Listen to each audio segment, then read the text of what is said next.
Hello and welcome to the AI Pathfinder for Private Equity podcast. AI Pathfinder helps private equity firms make sense of AI and make it work. It's an expert network built on insight, experience, and connection.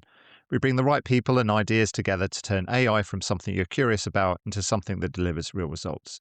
If you'd like to attend one of my regular AI strategy briefings in London, Manchester, and soon New York, please check out the show notes for details.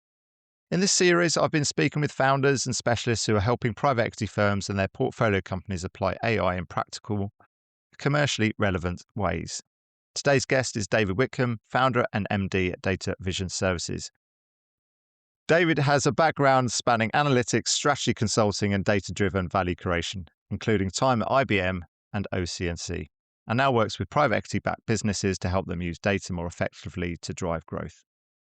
What I found particularly interesting about David's perspective is that he is less focused on AI as a standalone tool and more on what it means for workflow, decision-making, and commercial performance.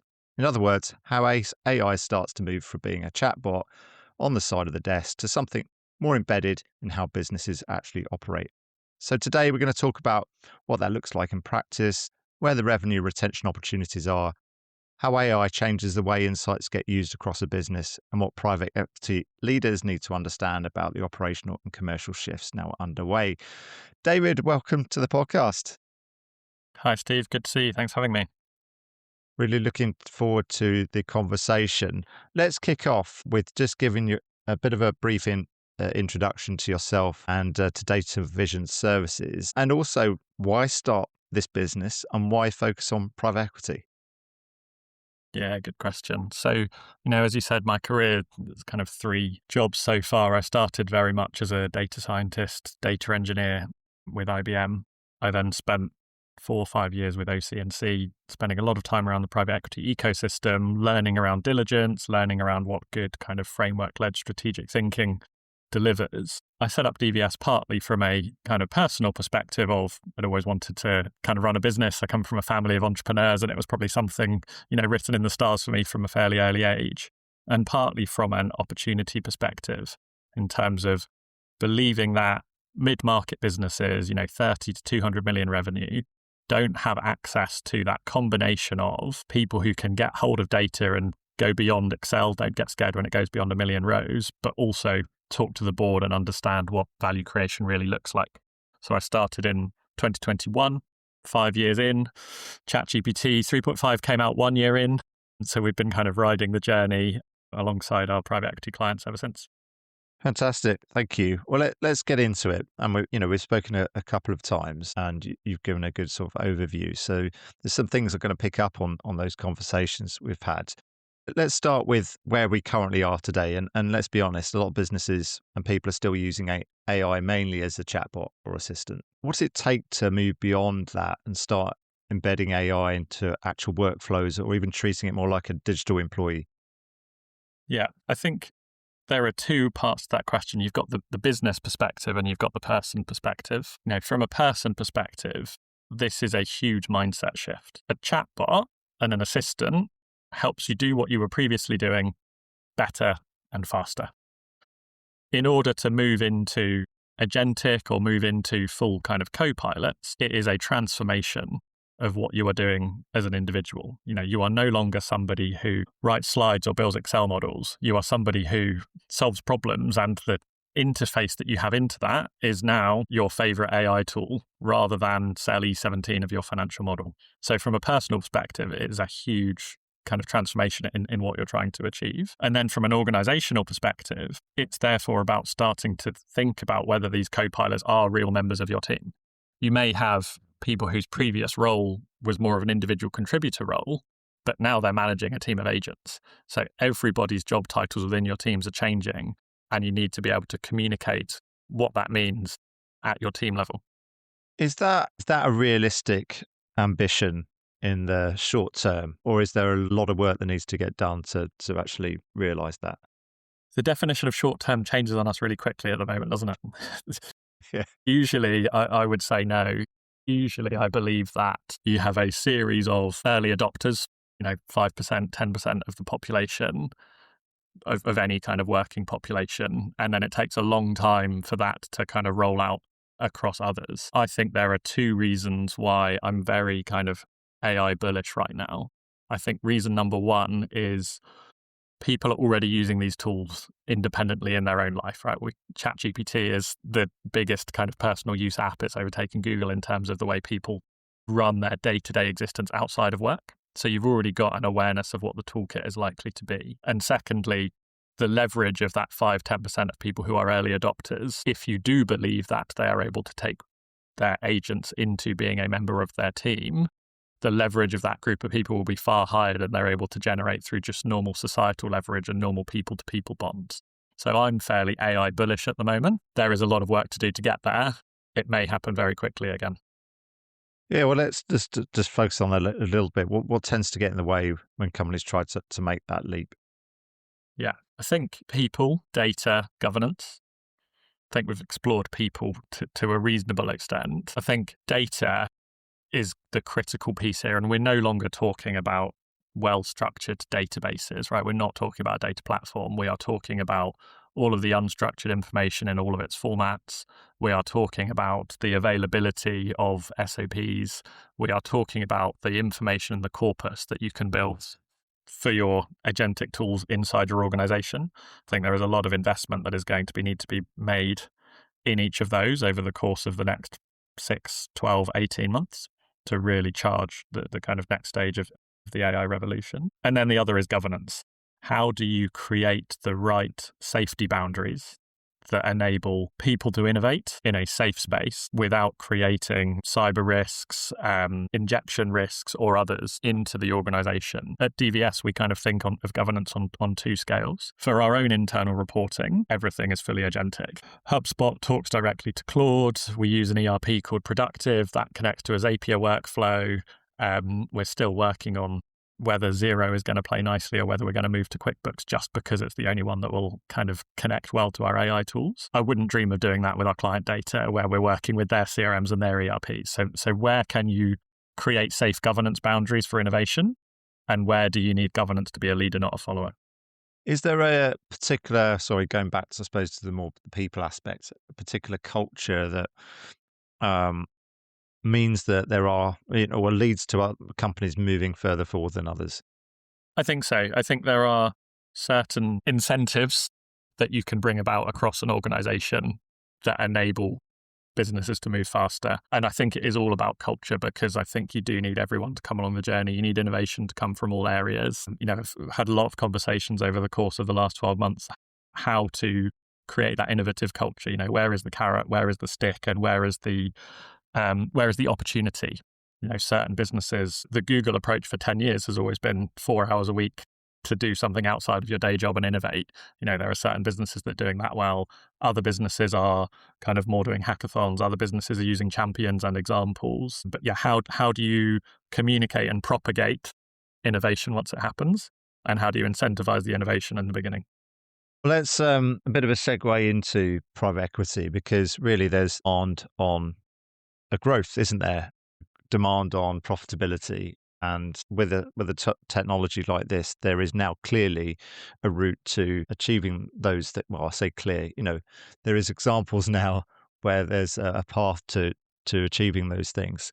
So there is this sort of momentum building with this group. And I assume, that's one reason why you work with PE-backed businesses. And if we start to just delve into that a little bit more, are you seeing the strongest commercial opportunities right now for those businesses, especially around the revenue growth and the retention piece? Yeah, absolutely. We've spent a long time with our businesses. We spend our time around ARR, NRR, GRR, right? What is revenue retention and how do we grow it? So we've worked with businesses on kind of 3 or 4 different areas here over the course of the last 12 months. From agentic outreach, so being able to build your universe of contacts and make sure that you have the right triggers in place. X company has just bought another company, or Y company just announced a new kind of product launch, making sure that you're kind of working on triggers in terms of your outreach. I think the biggest one is around kind of proactive churn identification. I've spent the last 10 years of my career building churn models based on tiny amounts of signal. Has someone logged into a platform?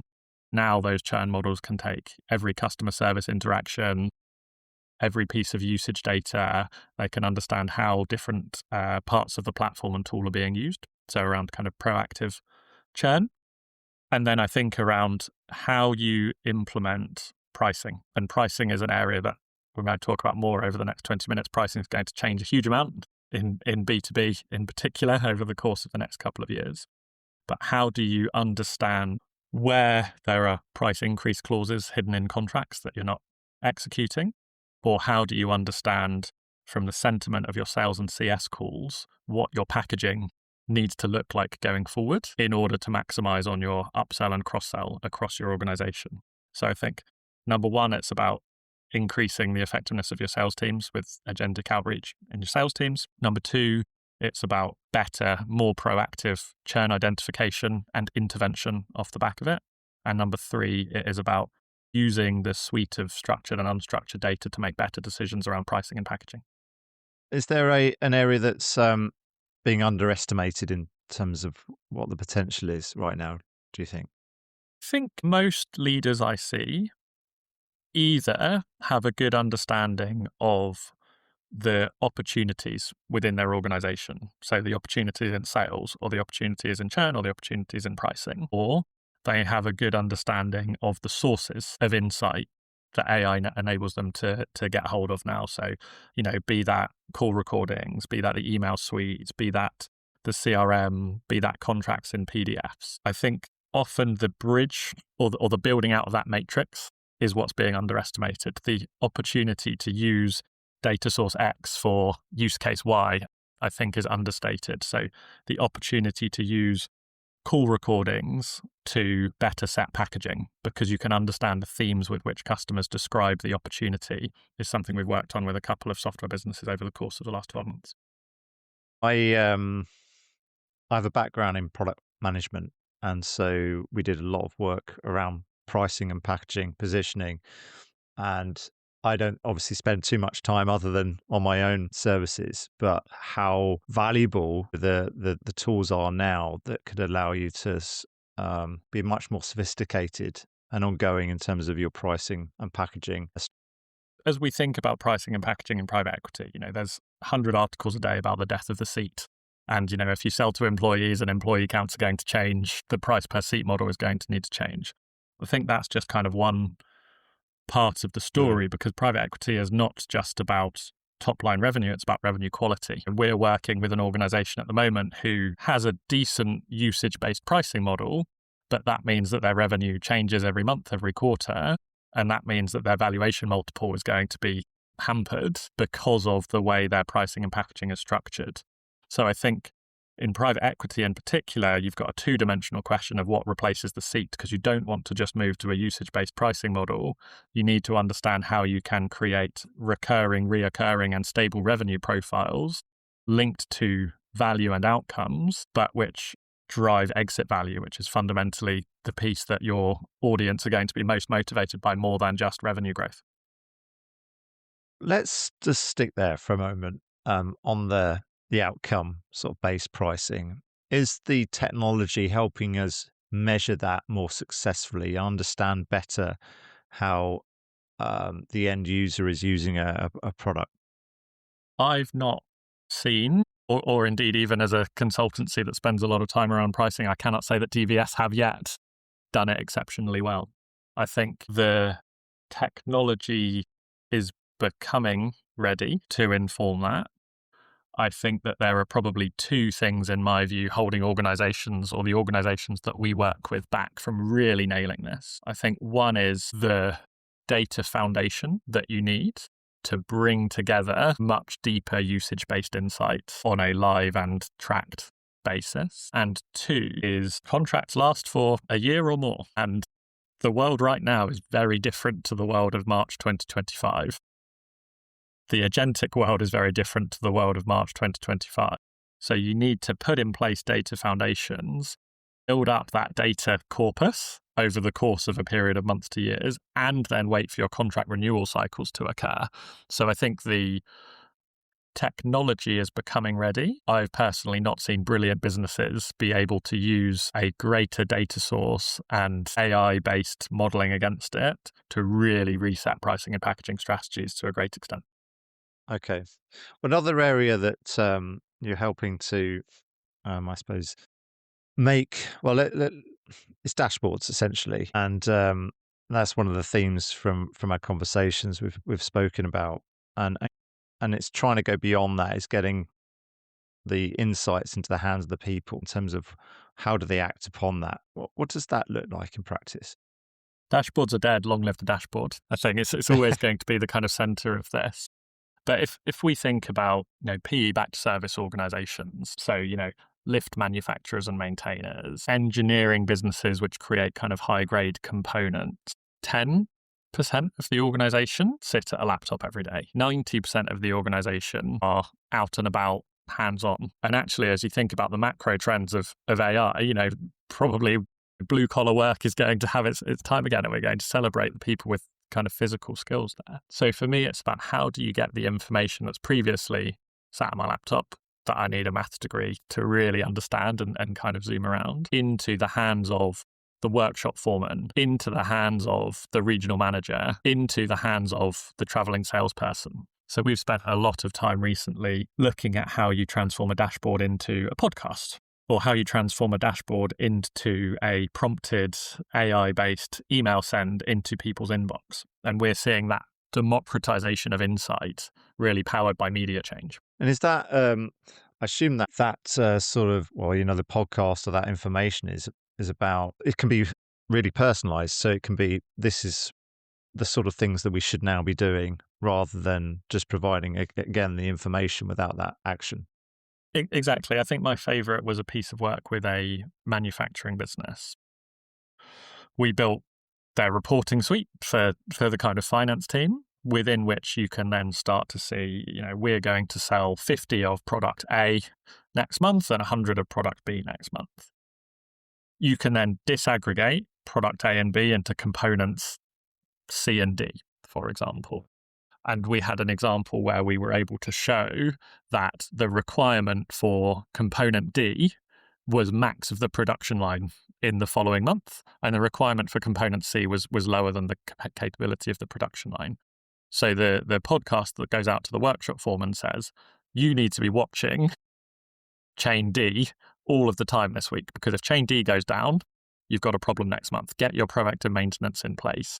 Make sure that you're checking in on all the health checks. If anything's going to amber, get on it now, because that's going to be critical to your outcomes next month. So really being able to take it from, okay, cool, we can see the top level forecast, into what does that mean for individuals across the organization? And critically, what action does that individual need to take differently because they're able to receive that information? And what has that ultimately led that manufacturer to achieve? So this manufacturer used to have, I think it was kind of 20% of orders kind of delayed through the process due to bottlenecks in production line, downtime, etc. Not significant delays and not kind of contractual implications. But through the pilots that we were working with them on, we were able to get that down to 8%. So we were able to reduce machine downtime. We were able to increase throughput. We were therefore able to pull revenue of those orders forward, and of course then create space in the production line for the next orders to come through. So this was really about revenue growth potential without needing to invest in additional capex to scale up the manufacturing capability. And just bringing the P firm into sort of focus a little bit here, does that make is this making that reporting back to the P firm easier, and does that enable the P firm to understand, where the opportunities or risks lie within each of their portfolios? Not seen it change yet. We were talking to a fund even last week who broadly still get semi-structured management accounts, and they put them into one of the classic software for GP reporting, and then democratizing that insight even across their organization is still challenging. I think the way we are seeing it for now is that reporting upwards is still to people with maths degrees and laptops, and it is still at the kind of dashboarding level. I was pondering this kind of ahead of our conversation. Be interesting to see how this changes diligence again going forward. If information in the hands of the GP increases and they have intimate details on likely upcoming churn, big wins coming up or lack thereof, buyers are going to insist on getting close to equal information across that. So, no, I don't think we're there yet. We're close. And as the current owners start to get more information, the level of work going through in diligence is going to increase as well. Let's follow that through in terms of what we think or what you think private equity leaders must need to understand about AI and how it could change business models, pricing, even the quality of the recurring revenue. Yeah, I think what's really interesting to me is still the spread within PE firms. There are various which have big catalyzing programs out there, kind of top 10%, top 20%, moving things very quickly forwards. And equally, there are still a number of funds who their biggest problem is getting their warehouse workers into the office more than 80% of the time. How to work across that full spread is going to be really interesting. For the businesses at the top end, I think they are transforming their organizations very well. And I think the question is about how is this going to transform exit value? It is about what is the new pricing model which is going to work to drive recurring revenue. How do we transform our P&L for a world where we suddenly have this new variable cost called compute? Services businesses who are going to now, not just be paying their consultants, 60, 70, 80,000 pound loaded cost, but those consultants are going to be using 30, 40, $50,000 of tokens a year. How do you transform the P&L as that works through? And then I think at the kind of more hands-on end of the market, we are still in a world of pilot. We are still in a world of incentivize innovation, find opportunity. And you don't need to roll that out across the entire organization. If you can increase the capability of one of your team by 50%, if you can, increase the volume of site visits that you can get to by 30%. There are lots of small things that you can be doing at that lower end. And I think it's going to take a while before the implications kind of come into those more hands-on organizations. In terms of those organizations, where should they actually start? Is it workflow mapping, governance, the data foundations bit, or something else?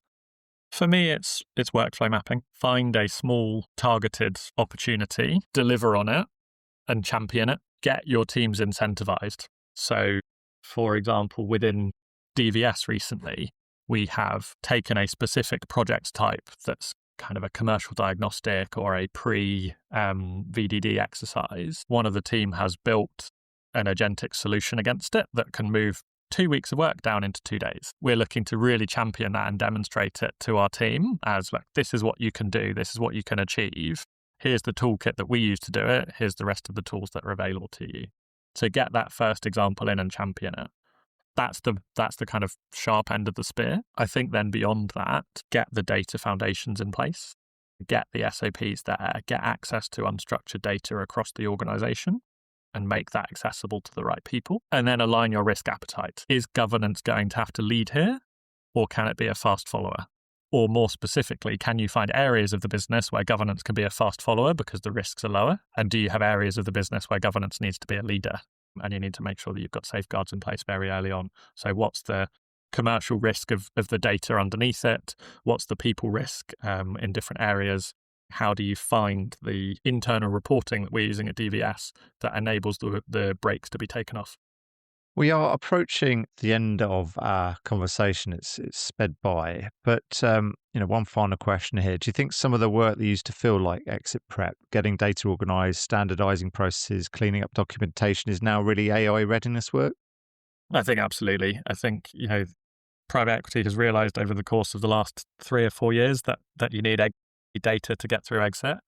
I think if you're going to need to spend that money, do it earlier. Get your CRM integrated with your ERP, get your call recordings all in one place. Use that to set your pricing strategy. Use that to target your ICP. Use that to make sure you're not leaking revenue through the contractual process every month or every year. Drive value, pay that investment off, and then go into the exit process, demonstrating what a brilliant forward-looking business you are. So yes, I think if your listeners take one thing from this talk today, Steve, it would be about exit prep. should be happening earlier, and it's really AI readiness work.